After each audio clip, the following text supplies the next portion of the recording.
About 20 years ago, we started our church, and we had a very definite vision, very infant, but a definite vision. There was a certainty in our hearts to know this is exactly what God wants us to do, simply to share Jesus with the local community. Basically summarizing this as love Jesus, love people, in line with the Great Command and the Great Commission. And this vision has grown over the years. The essence is the same, but the expression has grown, as with every healthy body. In line with the growth, we see it so important to have healthy foot soldiers. That's an army of God, and for that we train people, we grow people, we have this heart to bring people to Christ-like maturity, and included in this is the next generation. And so we're very intentional in engaging with the next generation, drawing them in, training them, guiding them.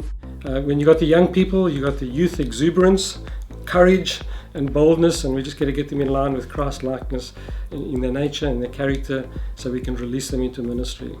Someone once said, the sign of a healthy church is not the seating capacity, but the sending capacity. And I'd like to add to that is the continuing sending capacity. And if we don't invest into the next generation, that continuation will stop. And that's our aim, is to make this sustainable, this ministry of our church.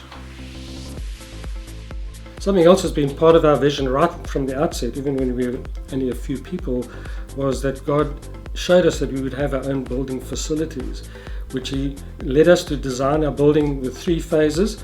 And to date, we've built 2 of those phases, with 1 still outstanding. And we're very intentional in bringing that to completion and building out our 3rd phase. So that's part of our vision as well, to have a facility where we can train people and send people out from our church.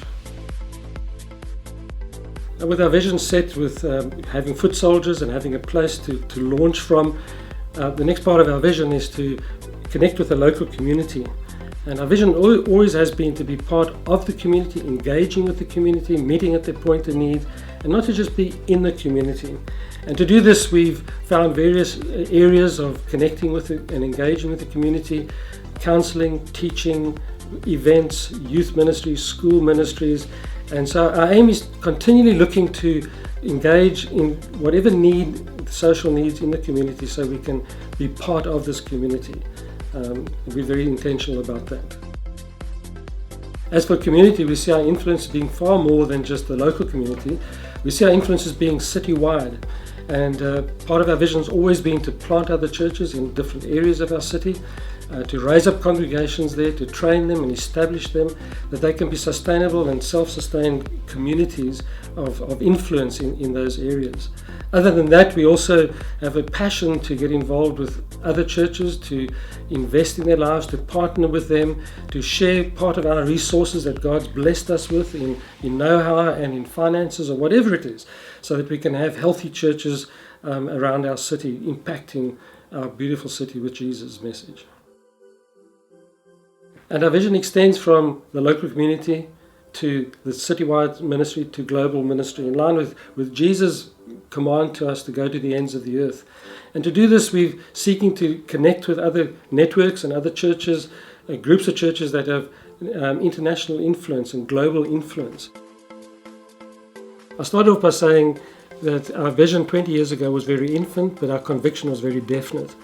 Well, in a very real sense, after 20 years, it's still very infant, because there's still so much to do, so much to get involved with, and so much more to come. So all God's asking us to do is to be wise stewards of that which is entrusted to us. And what is entrusted to us? The wonderful message of Jesus, of grace, of salvation, and forgiveness, and freedom. Come on, church, let's commit ourselves to take this message to the ends of the earth.